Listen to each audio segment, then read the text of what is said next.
letters, and it suggested to me he might be a different sort of Russian than the Soviet leaders we had known before. I believed that if we were ever going to break down the barriers of mistrust that divided our countries, we had to begin by establishing a human, personal relationship between the leaders of the two most powerful nations on Earth. It was clear he believed completely in the Soviet way of life and accepted a lot of the propaganda he heard about America. Yet, I also sensed he was willing to listen. The two men continue their correspondence, laying the groundwork for a second meeting. In addition to nuclear missiles, we said we would try to reduce and eventually eliminate other nuclear weapons as well, including bombers.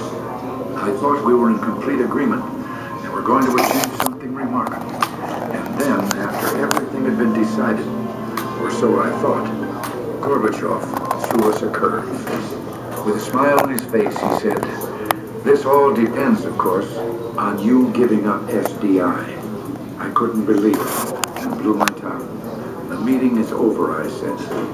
With diplomatic talks stalled after Reykjavik, President Reagan travels to the Berlin Wall to deliver one of the most pivotal speeches in American history. Mr. Gorbachev, tear down this wall.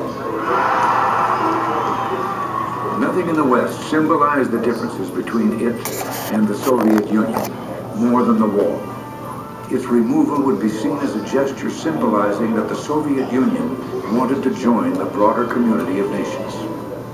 3 months later, at a summit in Washington, they return to the bargaining table. Gorbachev is ready to compromise his position on SDI. He was a tough, hard bargainer. He was a Russian patriot who loved his country. But there was a chemistry that kept our conversations on a man-to-man basis without hate or hostility. On December 8, 1987, the two leaders overcome their differences and agree to destroy an entire class of nuclear weapons. It is in the name of eternal humanity that we have today performed our momentous deed.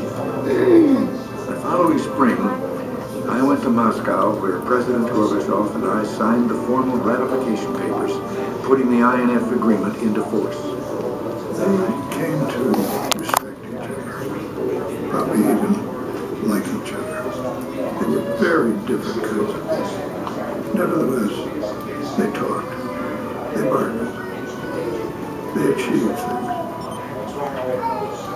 Once should begin a great movement. There's no telling where it will end.